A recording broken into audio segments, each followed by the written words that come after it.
So please welcome Josh Maitland to the show. Welcome, Josh. Hey Ashley, thanks for having me.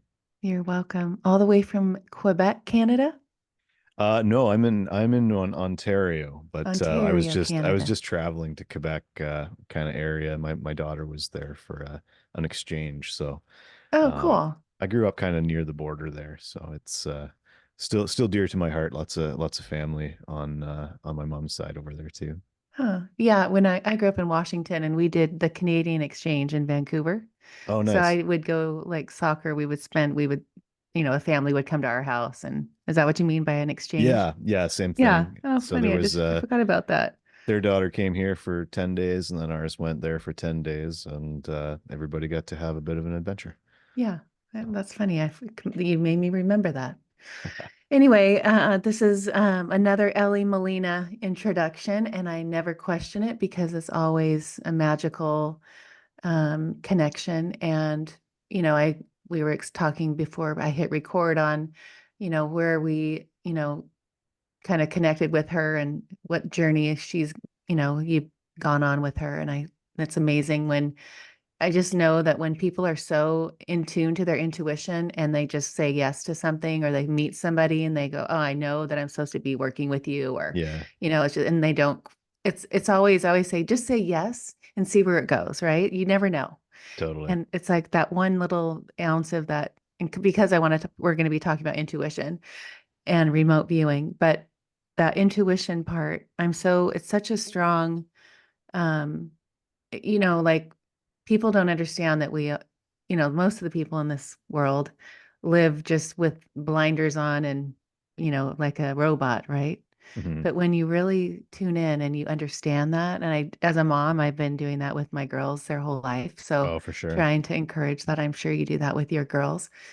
But, listening to you and going down your rabbit hole and understanding why Ellie wanted me to interview you and understanding too, like when I think of the people that are listening in my audience and understanding a more deeper sense of, we talk about automatic writing a lot. I'm a big Hmm. automatic writer, and I connected that with your remote viewing and Yep. how I trust my automatic writing and how you just surrender to whatever's coming and you just know that it's just you just let it go. Yeah, right. Yeah, And it's like then you start looking at it and you're like, wow. And then later on, you're like, I wrote that, and those aren't even the way I would speak. And so going to where you are in your life, and thinking of you're like an engineer, you are in a band, you and now in 2020 you found remote viewing. Like that for me is like, what the heck, Josh?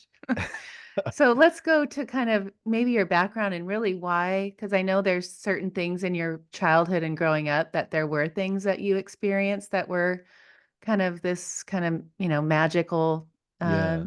life that we're living now more fully.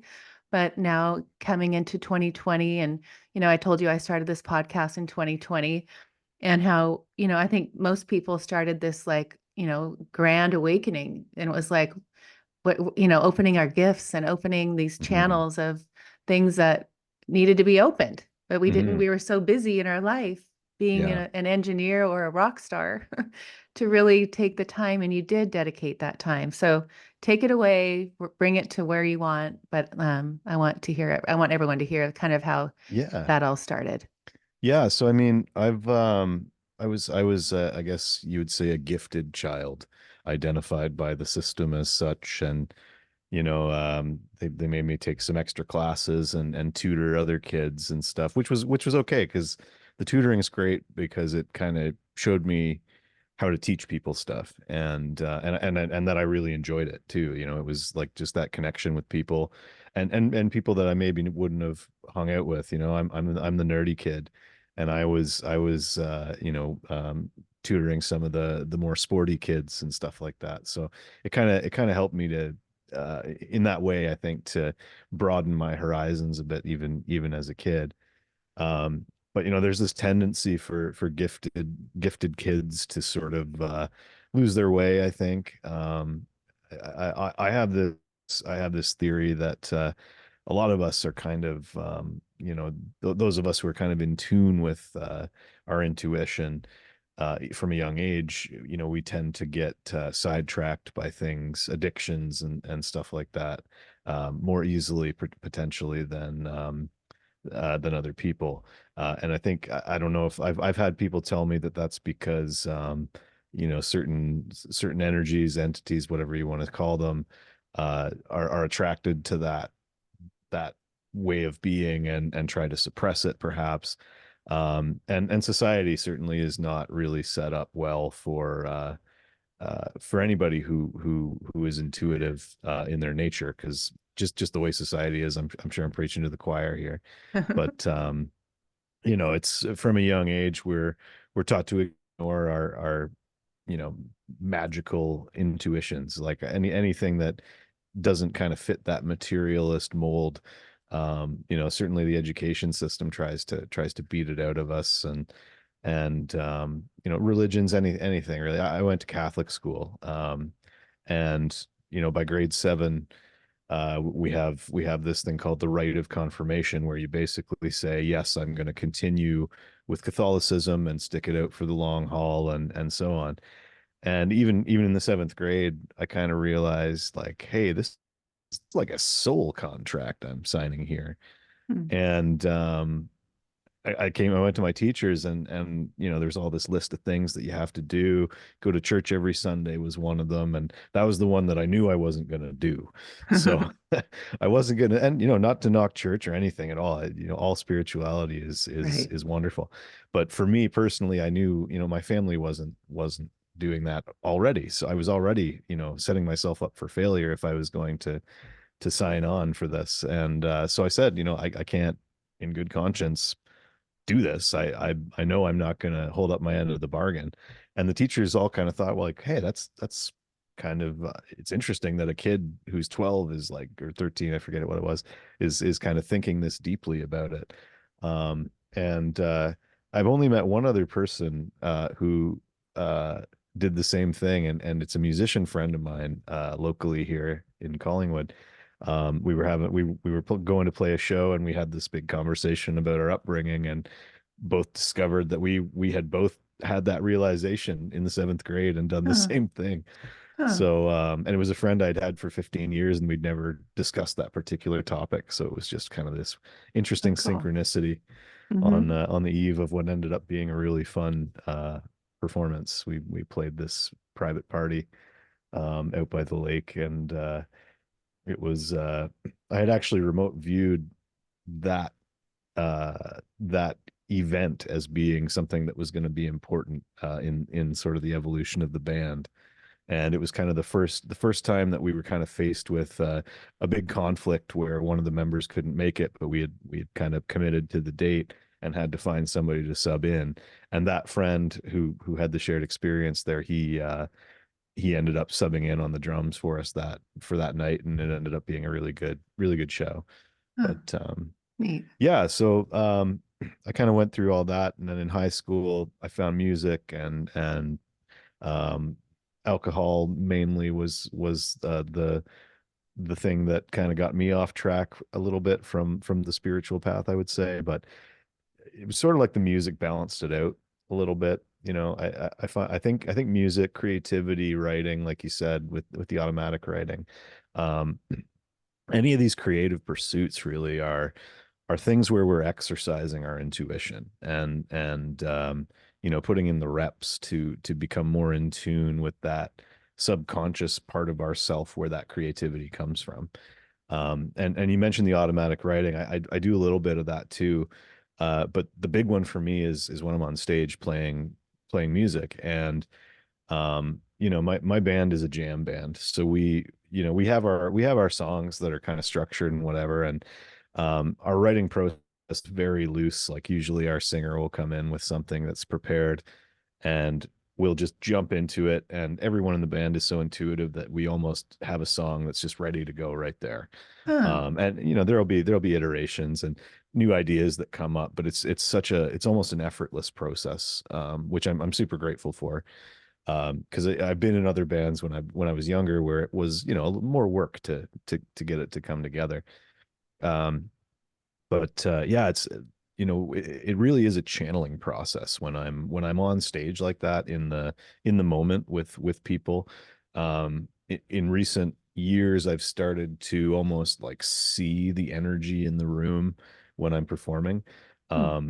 And I try not to like pay attention to that stuff because it takes me out of the zone. But it's been really cool to evolve as a musician and as a remote viewer at the same time, because I just keep seeing all these um, uh, similarities and sort of cross pollinations between just sort of artistic creativity and psychic creativity. Hmm. At the end of the day, I think intuition kind of is the system that we have as humans that allows us to channel these things. Um, but it's the more you do it, the better you're going to get. It's the old thing Right. of practice makes perfect. But Right. I mean, um, even me doing this podcast and I can see my progress through it. And I remember I used to like not trust it. And mm, then I would just, have everything written out and, have it all, try to memorize it or read it, the intros. And it's that process, like you say, it's that trusting in my automatic writing the same way, but I hear it at a difference. I trust myself so much and I don't even feed into the how is it going to go or what am I going to say? Because I know it is all coming through my intuition. It's all yeah, being fed, and it's yeah, such a yeah, cool, it's so fun to, when I listen to the episodes weekly, because I listen to them they come out on Tuesdays and I get excited to go. I don't even remember the conversation. And nice. then I listen to it, it's all new. And I'm like, wow, I don't even remember asking that question or him even talking about that. But it was just it's all like in this channeled experience for me. It's so cool. I have a theory about like podcasts and recorded interviews and things like that, which sort of hinges on that idea of listening back to it after the fact. Hmm. And so every time I do one of these shows, I feel like I'm, kind of deeply in flow state, and like I can feel it already. I know just from our conversation so far that I'm there. But I find that when I listen back to these things, I have the very same experience where it's like, oh wow, I'm so on point. Like I don't even know where any of that came half of that came from. Right, But I think that the act of listening to it again after the fact sort of retrocausally reinforces what you're doing in the moment. right, I'm like, even with remote viewing, the most important part, one of the most important parts of remote viewing is that act of recording stuff and then getting your feedback afterwards, right? So, um, you'd mentioned that Elliot taught some remote viewing in your class, so I'm kind of assuming your audience is a bit familiar with the process. If you want me to explain well, anything, let me know. yes, I do, but let's before we get into to that remote viewing, because I have I want you to explain it because I just took Yeah. your class and did my practice one Oh, with nice. yeah, so I'm fresh off of that experience. Awesome. So let's go to when you started in 2020 came COVID, you were like, instead of drinking beer, you're gonna open up your third eye. Yeah, yeah. So that was I was kind of just in a bad place for coming into 2020, and just partying too much. Really what it came down to was I was lacking that sort of spiritual element to my life, but I didn't know at the time that that's what the problem was. It just kind of felt like there was something missing. And on paper I was doing pretty well. I had a 10-year plus career under my belt in environmental engineering, and excuse me, I was playing shows with my bands. I was interviewing like some reasonably famous rock stars and stuff when they came through town, and becoming friends with all kinds of awesome people in the industry. And all things on paper, I should have been, happy, right? Like, Right. so society sells you that, right? That once you have this and this and this and this and this, you'll be happy. That's all you need, is to check off these boxes, right? Hmm. But one of the boxes they don't tell you about is that energy box, that part where you connect to the things that are greater than yourself, and that sort of, in my theory, are all interconnected. That not acknowledging that connection, just through not knowing it's there, can do some stuff to you that's and kind of make you feel like you're out of the flow, I guess. Right. And really when I'm in the flow is when I'm kind of happiest and in my best state.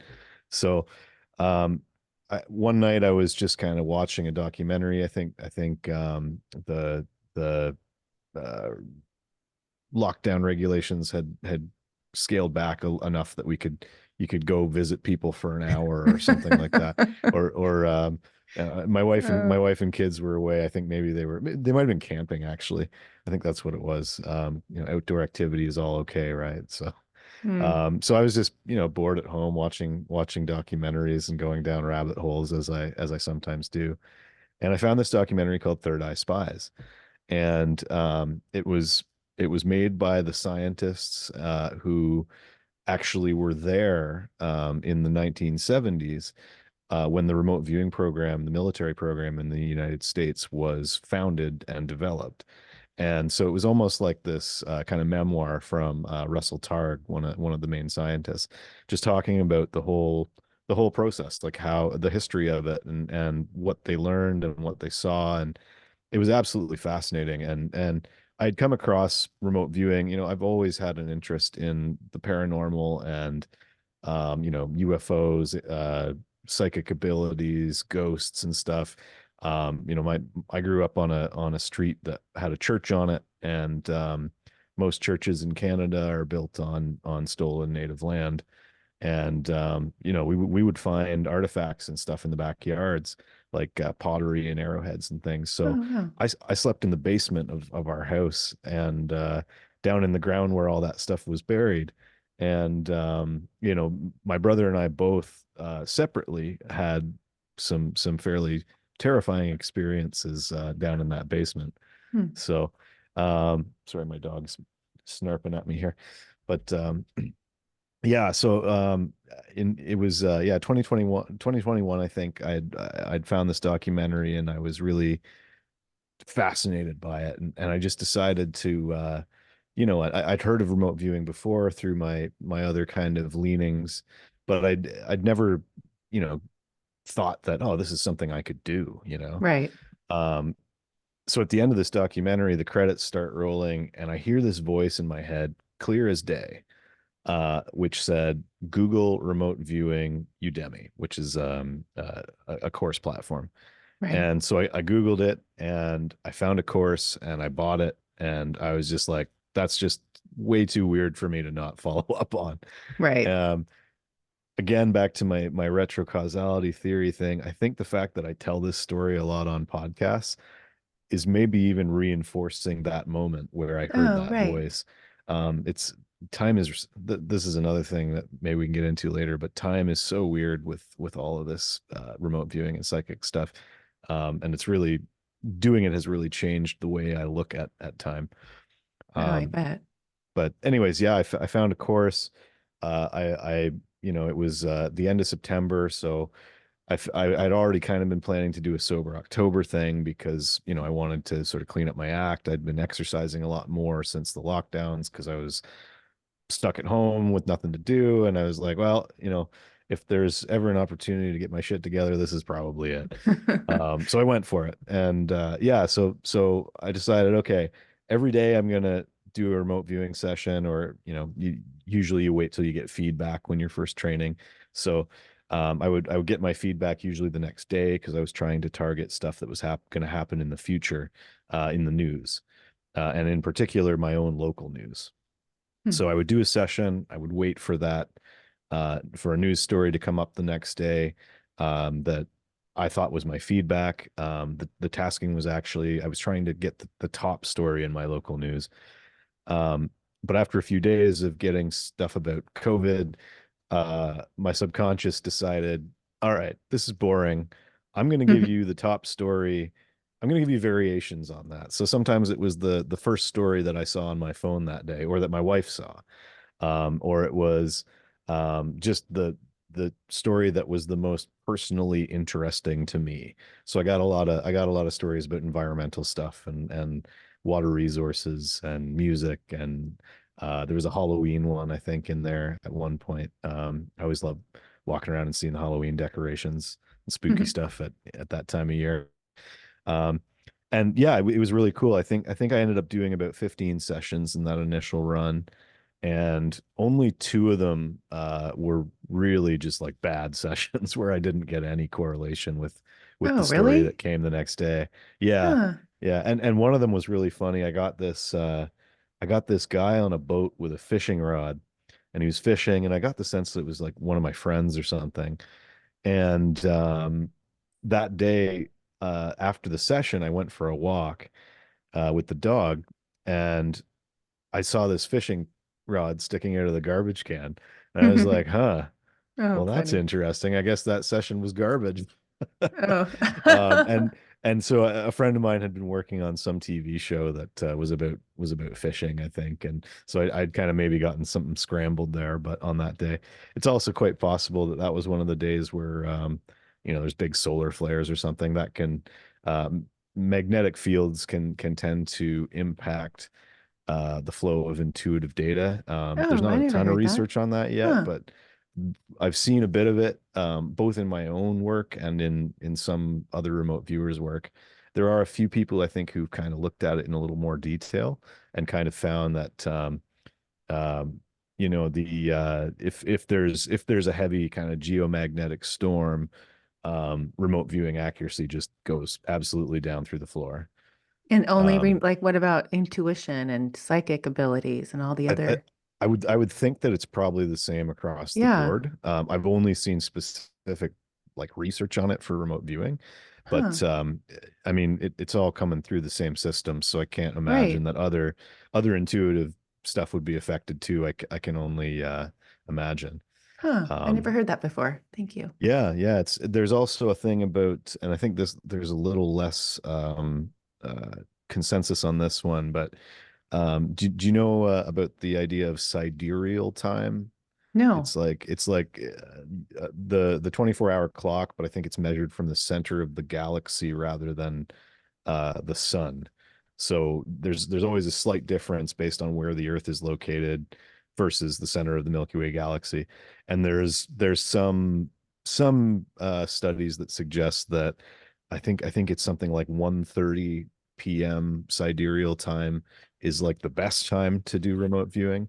Um, it, Again, it may just be a magnetic field thing. I don't really know, but and I think there is a bit of conflicting information on that one, but um, there, I just think it's really cool that people are out there doing this kind of research, Oh, me you know? too. Gosh, the new research for me. But when I think of this remote viewing and how I just learned from you going onto your website and doing one, right?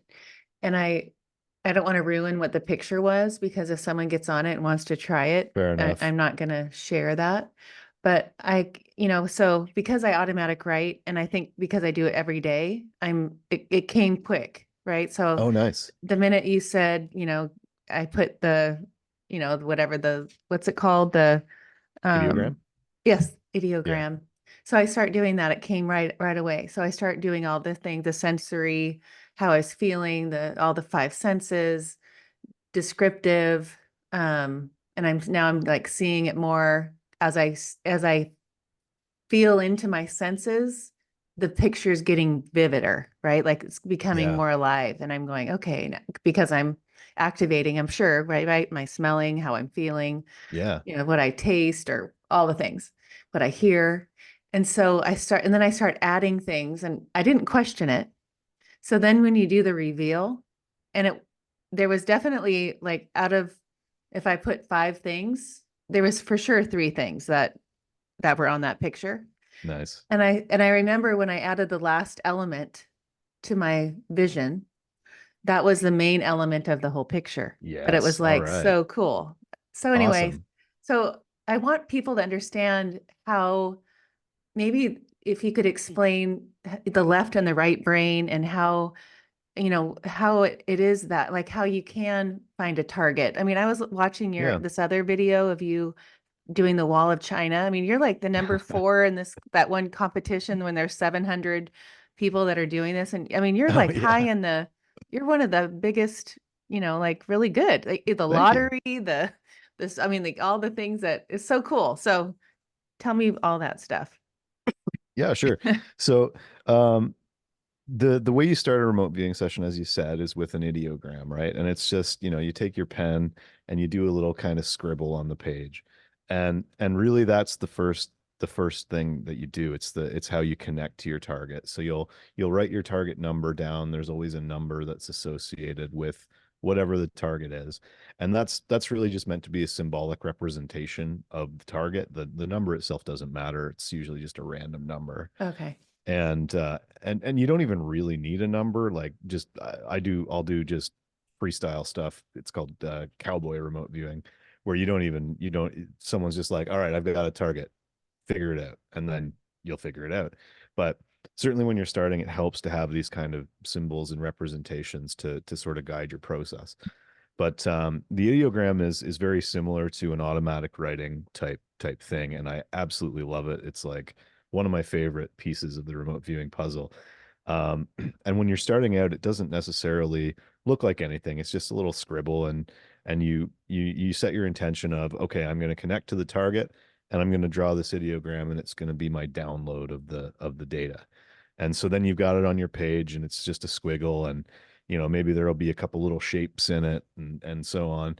And as you practice, those little shapes might even start to look like pieces of the target. Over time, as you develop, you'll find that automatic little drawing that you do sort of starts to develop its own language. Mm-hmm. And it's really, at all it is your subconscious speaking to you. So um, the key is really to, after you've done that initial connection, you've got this thing on your page that's like a zip file of your target. And you can. I got this visual when you were telling me about your experience with that practice target of, that ideogram being kind of the initial strand of this energy, this information that you're pulling down, and then as you go into stage two, which is where you kind of poke at the ideogram, and you go through your actual senses and say, okay, what do I see at this target? What do I taste at this target? What do I hear at this target? And you do it one by one. But as you do that, more of these strands kind of come Mm-hmm. together. And the longer you kind of spend playing with that and jotting down this information, the stronger your connection to that target, to that signal becomes. Yes, I get So it. And I'm so glad I did it before we got on here because that yeah, is exactly what I was feeling. Like the strand, like these webs, like, okay, now it's coming here. I was like, okay, oh, yes, it is. And then it's yeah. like, you're so right. I got it. Well, like Okay. it's I think the information itself is kind of like this, underlying layer of reality that kind of comes up and manifests through, gravity and time to form what we perceive in physical reality. But I think it's I want to say Buddhism. I'm not sure exactly what religion it was, but there's this concept of Indra's web, Mhm. which there's another corollary, the Akashic records, which you might be more familiar with. Yeah. But it's that idea of these strands of information that are just kind of out there, at this kind of sub level of reality that we can all connect to. And that's what I think is kind of happening when you start a remote viewing session. You're connecting to those webs, to those strands of information, and as you build that web up into something thicker, it's going to be clearer to your perceptive mechanisms in your body and Right. and brain.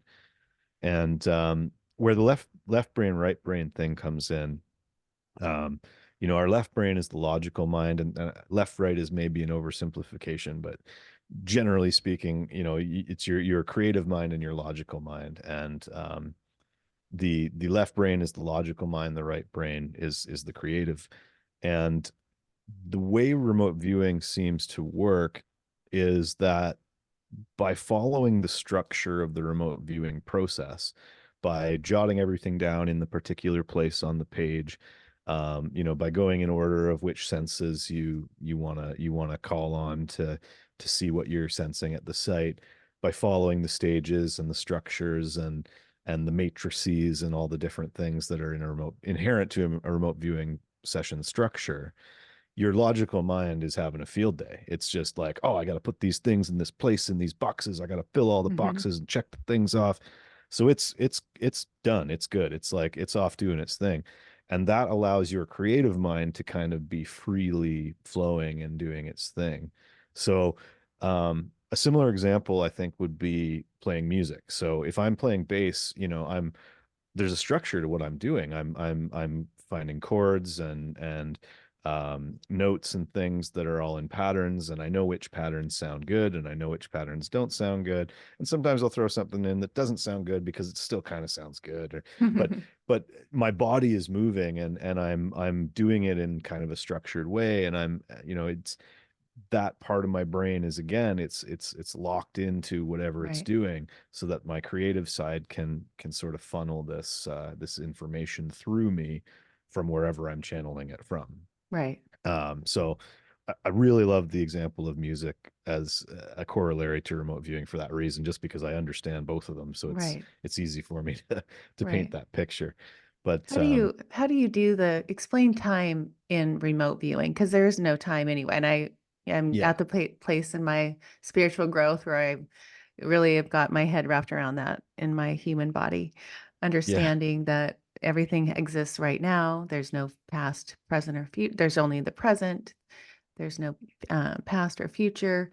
But when you remote view and you can go back thousands of years and remote view something. It doesn't yeah. matter what it is. Yeah, it's fairly irrespective of time. There's a few things that make a remote viewing session. So if you can't get feedback on the target, if it's something that's kind of, for example, like a UFO sighting or something like that, if there's no real feedback on the target, it's not technically remote viewing. So if I was to remote view Mars 10 million years ago, I could do it, and I have done it. Maybe not 10, whatever. I think 2. But like whatever I get from that isn't necessarily feedbackable, right? Like there's no way to tell if what I Right. got was real or any of that. So if there's no feedback, it's not remote viewing. That's one of the important protocols. The other protocol is that you're blind to the target. So and again, they have they develop remote viewing with these protocols for the reason that they want to make sure that there's some validity to it. If you're in a lab doing science and you're trying to prove psychic abilities, you definitely want your people to be blind to the target, because otherwise they're say, oh, they already knew what it was. Double blind is even better, and I think that's what they actually did at the Stanford Research Institute when they were developing it. But yeah, so that's some important notes to clarify. Um, but as far as time goes, yeah, like you can remote view anything at any time. So if you're going to remote view something in the future, so let's say I was doing a news viewing. So sometimes I'll do show me the top global news event for, let's say, August 2024. I would get into my session, I would do my process, and at the end of it, I would have something, and it would be, on August 20th, somebody's going to get chosen for the Democratic convention. And I'm not going to prognosticate any of that because I haven't actually done any sessions on that, but something like that, right? But that's an event in the future that is going to come to Right. pass. And at some point, I'm going to have feedback on it. So you can remote view the future and still be within protocol, so long as there is actually a feedback event that you experience, Right. right? What So parts of the news have you been like spot on? Do you have examples of that? yeah, I've done so again, my initial training, I did a lot of local news targets, and I did one really cool one. There was a story about a local indigenous site and some event that was happening there. And the target was sort of the photo of the top news story. And so I drew the sculptures and stuff that are at this location almost exactly. And I knew exactly where I was in session, because I've been there a few times. And it the weird part about that one was that there was this energy that was at the site. And it felt like an entity of some kind, like a spirit type type entity. So we do a thing in remote viewing called the merge command, where you say, okay, merge with whatever that element is, and then you kind of feel, okay, I am this thing. So what do I feel? What am I? What's going on here? And when I merged with this energy, I just got these insane, like fractal psychedelic visuals. Like imagine this thing behind me, but just like spinning and Spinning. spiraling and kaleidoscoping, right? Um, and I was like, okay, that's weird. So then I unmerged and just I really got the impression that I was connecting with almost like a godlike spirit entity, um or aspect of Mother Earth herself. And I guess I didn't really predict the news on this one. It was just like a really cool session and experience that I had.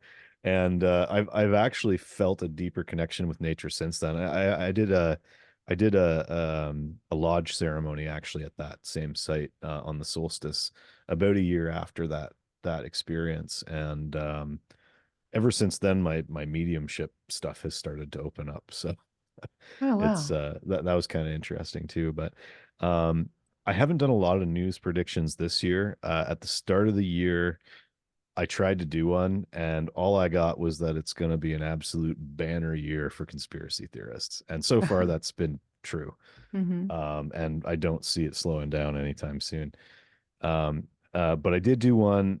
Sometimes if I get like sort of a spidey sense disturbance in the force, I'll just be feeling kind of uneasy and be like, okay, I should maybe check what's going on here. And my intuition will say like, yeah, you're feeling this way because you need to do a session. You need to kind of figure out something that's ahead. And the last time I got one of those really strongly was in September of 2023. And so I did a session and I got all this kind of gnarly stuff about war and felt very Mediterranean. And sure enough, on October 7th, the stuff in Israel started to go down, and all the tragedies that are associated with that. So I ended up I think I had about 17 pages of data on that session. Oh, Just it wow. was just something I needed to get out. And there was some, in the news that came up over the coming days after that happened. I just saw feedback after feedback after feedback, all these bits and pieces that I had kind of pulled in. And I actually ended up doing this group meditation with Ellie and some other people to kind of help send some healing to that part of Hmm. the world and to everybody that was affected. And that ended up being a really powerful experience as well. And I remember seeing shortly after that, something like 500,000 people who were in the danger zone had kind of gotten away because of some heavy rains that had come the next day. And I had had something about that in my session about the rain kind of helping. And Hmm. anyway, it's you can get some really good accuracy with some of this stuff. Um, there's a there's a group called the Future Forecasting Group that specializes in that particular element of remote viewing, the future news events and things like that. Um, What's the difference between when you talk about astral projection and, lucid dreaming, and yeah, how do you describe those words versus uh, yeah, I would remote think that viewing? yeah, I would think like a lucid dream is more specific to being, in that dream state and being asleep, but aware of being asleep. That's a bit more of a deeper state of consciousness than I would be in if I'm remote viewing. Hmm. So with remote viewing, it's more like a daydream. Um, so, it's for me at least, that's how it feels. It's like the very same feeling of daydreaming and kind of having this hazy picture of something else in your head while you're still technically awake and in your body and everything. Astral projection, I would say, is more, and I haven't done much of that. I had a couple of spontaneous experiences of that when I was younger. But those were always kind of like, oh wow, like I'm somewhere else, and it's almost like a bilocation kind of thing. And again, I would normally be asleep when it happened, or I would wake up from a dream and suddenly I would be somewhere, but not in my physical body. I had one crazy experience with that when my daughter was born, and I kind of got snapped into my living room, but everything was this kind of weird, almost greenish blue color. But it was all the same otherwise, more or less. And there were these black-eyed beings outside the door. And this is well before I knew anything about remote viewing and spiritual energy and things like that. And I just felt that what I had, that they were there for her, and not in a good way, and that Oh, what I had to do was kind of just Care Bear stare them and just blast them with energy out of my heart.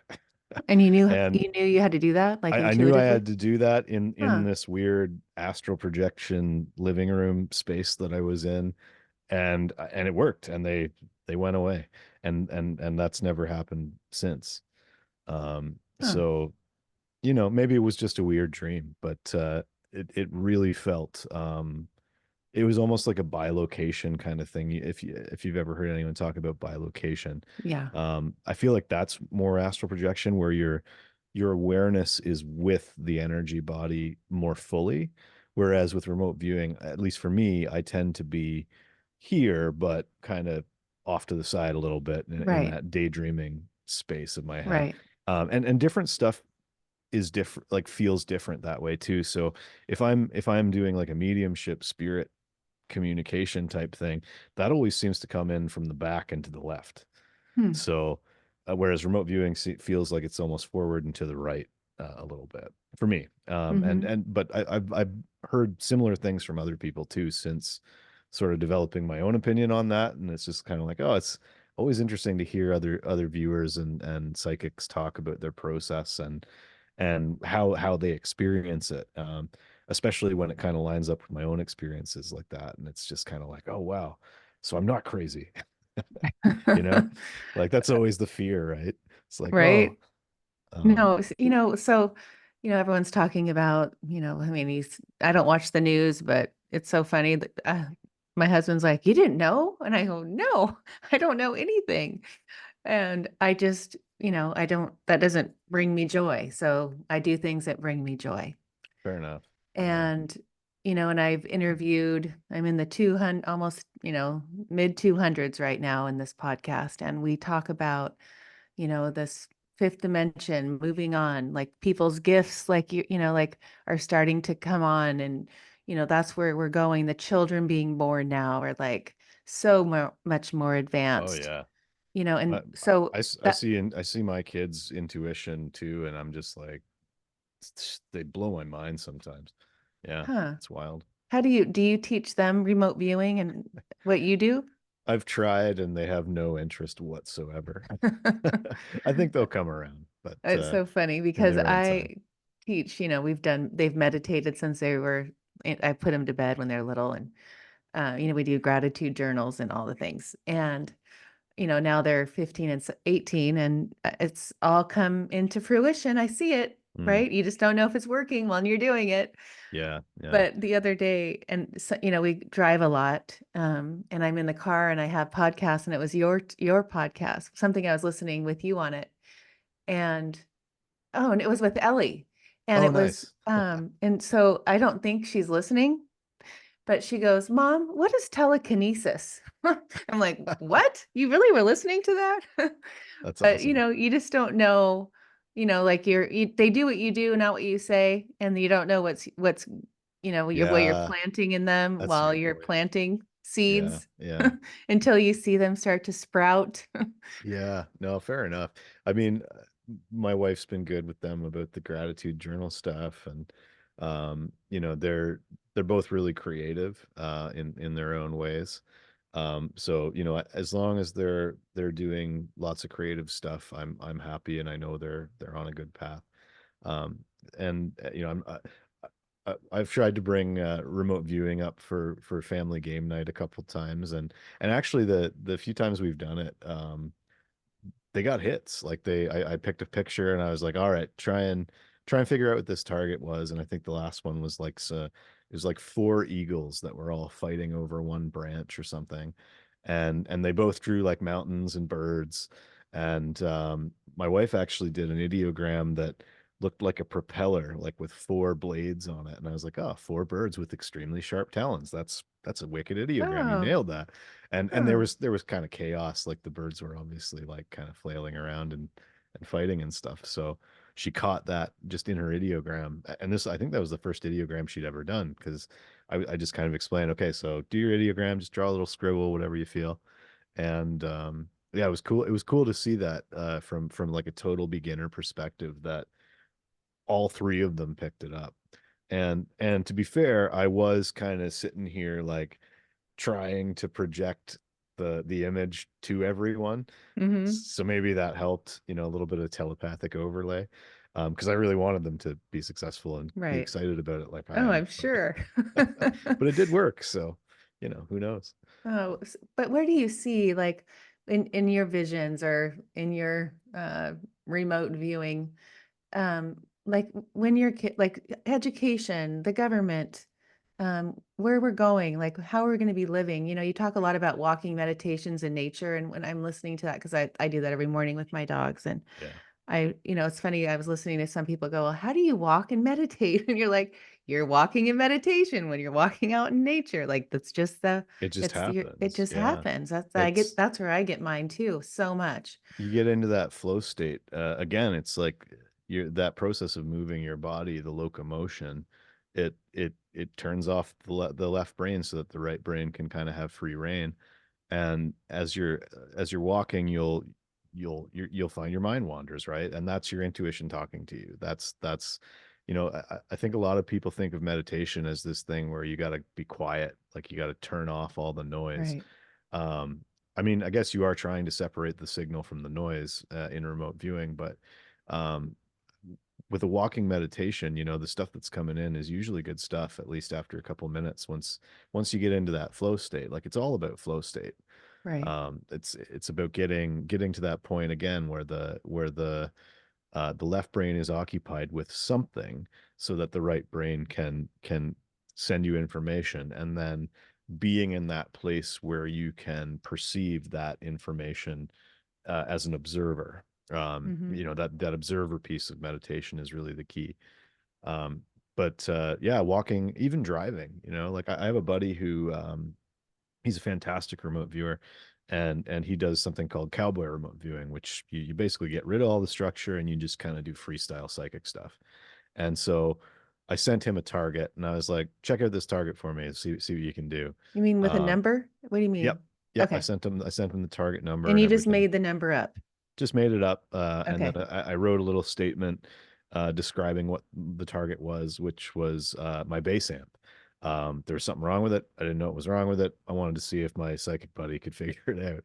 So I sent it to him, and he did his thing where he'll drive in his car and he'll just hit record and start talking and saying his impressions Oh. that he's getting as he's driving. And he described a system with an input that came from a person, and that input was a signal, and the signal went into something that was kind of like a box that had some weird things in it, like gears, and the gears would turn and move, and the signal would then come back out to the person in some way that they would Hmm. perceive it, and it would, but it's not working right, and there's something wrong, and it's this one little bit that's right here, and after the session he drew some sketches to kind of fill out what he had said, and he sent all of it to me at the same time, so I didn't kind of see that interruption in the process. But he kind of went and he drew it, and he's like, also, I know you're a musician, so I'm guessing this is like something musical, so I'm getting like, maybe a guitar plugged into an amp or something. And maybe that's just, maybe I'm just making shit up because I know you're a guitar player.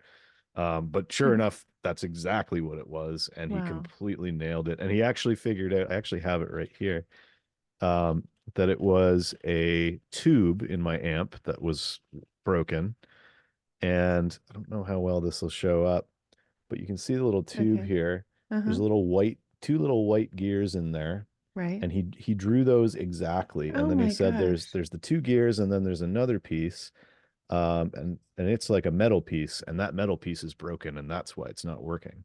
So I ended up Whoa. kind of unpacking, like I went online and I found like a schematic, like just a video of somebody opening up the same amp that I have, and I looked at where this tube was in relation to the other stuff, and he had drawn it as being the middle one out of three, and that's exactly the one that it was.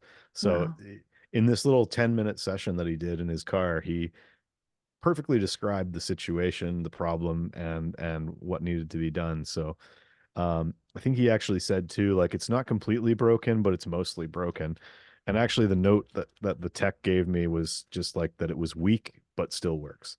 Oh So my gosh. yeah, so it's pretty crazy. So that locomotion moving in the world, I think that there's really something to that in terms of intuition.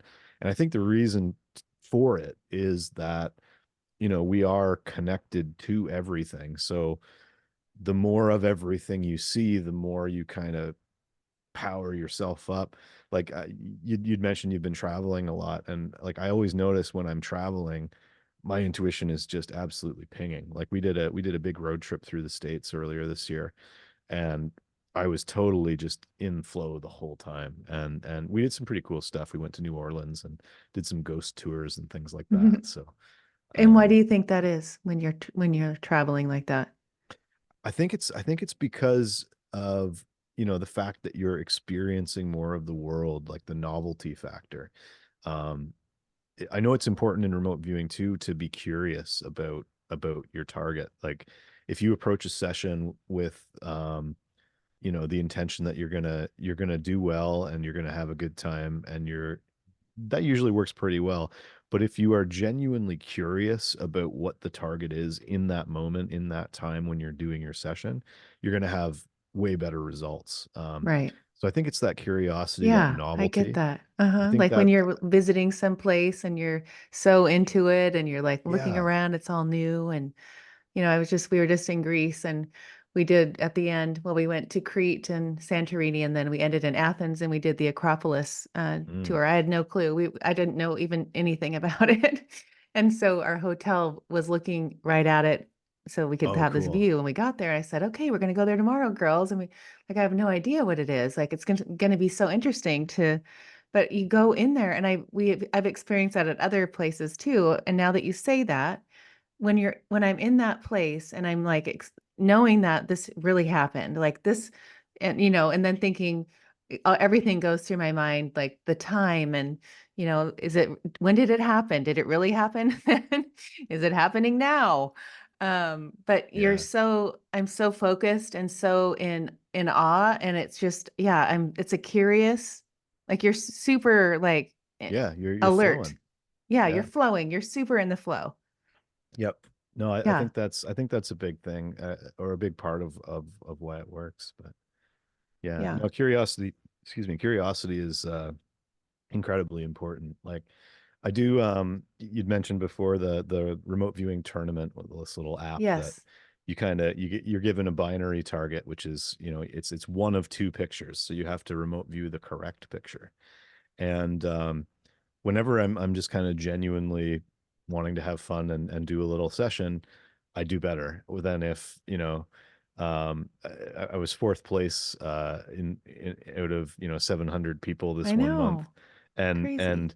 I was killing it. I think I had like a 73%, 74% hit rate for that month, and I think there was like 11 days left or something, and I got in my head like, oh, I gotta keep this up. I gotta keep winning, and I'm good. as soon as that intention became my, what was in the background of my mind, I just started screwing up every single session. And I think I got like nine of them wrong in a row, Right. like nine Like your days in a ego. row. Would you describe Yeah, that yeah. like getting into your ego It was total ego, like just driven? getting Yeah. stuck in that place. Right. And whenever you're doing remote viewing from an ego place, you're not gonna do as well. It's really critical to cultivate that kind of presence and that sort of, quantum observer state where you're in the flow and you're just experiencing stuff in this kind of raw um flow state intuitive way, and you're not getting in your own way with lower vibrational kind of thinking and action. And I think that's part of why nobody can seem to win the lottery with this, because there's just so much ego stuff that comes along with that, right? Like Right. if I won $10 million tomorrow, how would that affect me and everyone around me? Would it be a positive thing? Maybe not, Right. how do you know? um and there's also the idea that maybe that's a limiting belief in itself, but it does seem that if I try to win money through remote viewing, it Hmm. doesn't work Right. Well, you're for me. saying that if you buy the ticket, you're off by one, and if you don't buy the ticket, you usually get the numbers. Yeah, it's so silly. Like it's almost, I think it's more of like for me a life path kind of thing, where it's like my guidance team kind of saying, yeah, you can do it, but we're not going to let you. Right. You've Yeah. proven it to yourself enough. You've done it. You've hit 2 out of 3 more times than not. Like, it's fine. You're good at this. Move on. Do something better with your life. Right. Go write a song or something, You're right. You or know, make a course. yes, exactly. So to think this, started at the Stanford Research Institute in 1970s, and now we're Yeah. in 2020. I mean, I was born in 68. So when I was listening to that, I'm like, okay, they were into something there, obviously. Oh yeah. And now I mean, I mean, my people on this listening will understand what remote viewing is, but if I went and told my husband, I don't think he would get it. And so I'm looking at it like it's been going on for 50, years plus, and it was for the government. And what it's been in there, like when you talk about conspiracy theories, all, like a firecracker, all these things are coming, right? That it's everything's opening up. Yeah. Yeah. So where do you see like remote viewing going, and what have you seen in the future as far as like, we'll kind of end on that. Um, like what because for me, there's no way like what's going on in the news right now is like, are you kidding me? Like this is it's just so funny to watch. I mean, I don't mean it be funny, but Yeah. No, I you know know, exactly what you mean. Yeah. It but is, it has to be something. It has to erupt, it's right? like peak. I think we're heading towards like, or we're already in a period of kind of peak craziness. Like, and I don't know. I actually I listen to a lot of channeled stuff. I do I've seen channelers who I know for a fact are in flow. They are connected to their intuition. I've always thought channeled information is valid. Um, Now the thing is, you got to kind of look at these types of things. The way they looked at remote viewing, for example, in the military program, was they would use it as one data point. So if they have intelligence guys that are out there, doing spy stuff and getting information the traditional way, they would supplement that with remote viewing data rather than just kind of solely relying on remote viewing data. So Mm-hmm. I like to kind of look at, when it comes to future forecasting type stuff, a lot of different sources. So channeled stuff, astrology, remote viewing, and just kind of traditional, like futurists who look at trends and stuff in Right. society. Um, but I Who do mean, you listen to for channeled? Who's your favorite? Like, um, what's the show? Alex Ferrari's the guy oh, Next who Level runs this Soul. Next Level Soul. Yeah, I love that show. Yeah. He's had so many great people on there, and that's the show where that I is kind of my go-to. That's like, okay, okay, okay, and they've got some, he's got some really tapped in people on there, and it's wild to hear the similarities between what people say. And I agree with a lot of it, that we're kind of heading into this, or again, we're in this period of kind of maximum duality, I'll call it, where there's just so much tension between the light and dark, and Right. and so much judgment of the information on either side of it. And I think the big thing is going to be some kind of technological advancement where we realize the deep interconnection of all things, and particularly between us humans and the earth itself. Like, a lot of people don't realize that, they are part of the earth. We are an extension of the earth itself, and when we harm the earth, we are harming ourselves. And when we harm another person, we are harming ourselves, because you're me and I'm you, and I'm also this cup, and so are you, and everything is Right. everything. And it's the whole quantum interconnection thing. But I do think we're going to see a shift towards that sort of knowing of how things work. Hmm. And I think maybe it comes after the UFO thing pops off. I also think we're going to see a lot of interesting stuff on that front in the next couple of years. Like what? Um, We're going to see aliens and UFOs? yeah, I mean, some people are seeing them already, and Yeah, and and I right. think I think more people are seeing them now than previously. Um, Because we're at a higher vibration and closer to I the, think that's part of it. Yeah. And I think all the chaos and stuff that we're seeing is like a byproduct of this awakening process, and the fact that so many people are kind of elevating their vibration and becoming, more aware of how some of this stuff works, whether they're consciously aware of it or not. I hmm think a lot of people are subconsciously aware of this. I think most people probably are. hmm Um, and I see remote viewing as like a tool that people can use to kind of help bring some of that subconscious stuff up into conscious awareness. That's where I see it as kind of the most beneficial impact of it, is that when you start doing a remote viewing practice, it opens up your intuition. It opens up that communication line between your conscious mind and your subconscious mind. And as you work through a remote viewing practice and doing sessions, whether it's every day or every other day or whatever, you strengthen that connection, you strengthen that ability. It's like putting the reps in the gym, Right. but for your psychic powers. Right. I and believe that. and the more you do it, the better you're going to get. And eventually it just becomes this thing where you're just kind of functionally psychic, and you just know stuff, and stuff just comes to you when you need it. And Hmm. I've been at that point for a couple of years now, which is great. I'm grateful for that. And but it didn't just happen. I put a lot of Right. work in. Exactly. I think I went super hard on remote viewing for probably about a year. Hmm.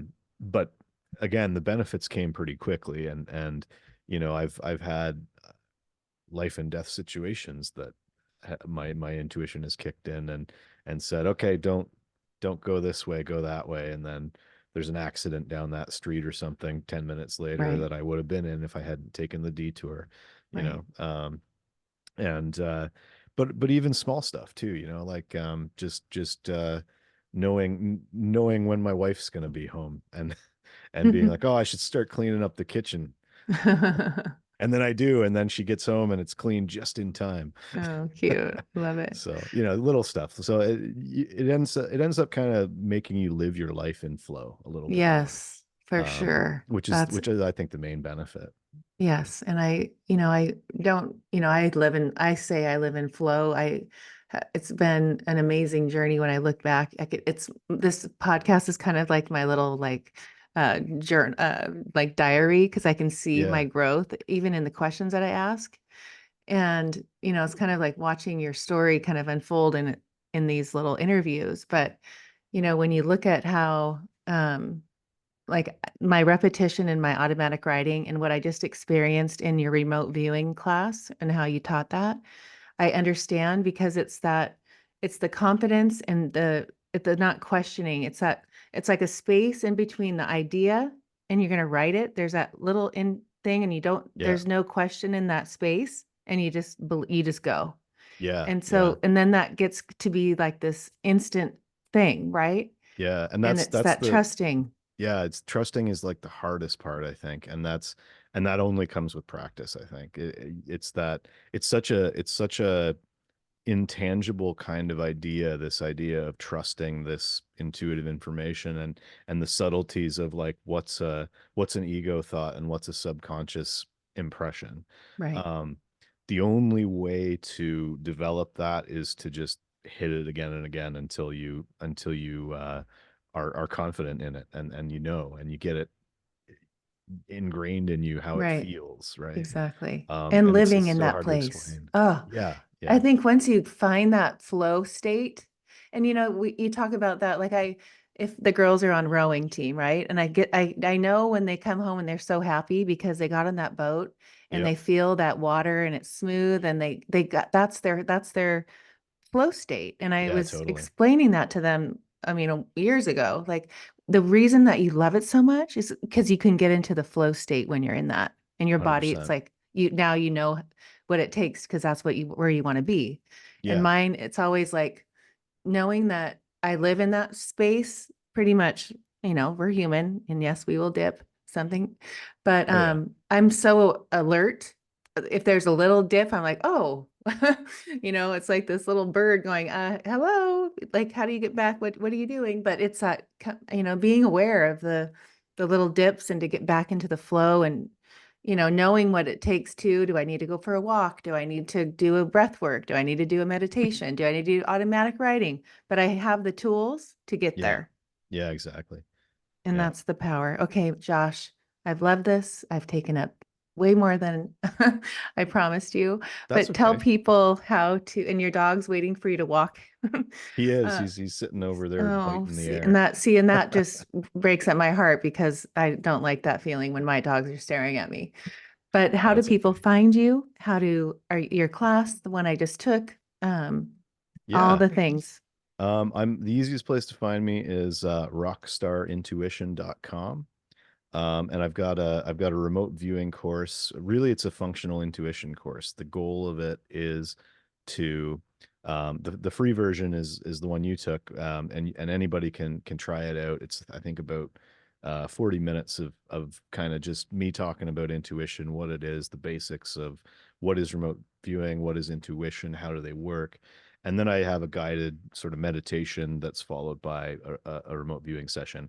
And I just that's the one you did where you kind of go through and you get to try remote viewing, and I kind of give you the steps. It's like, okay, draw your ideogram.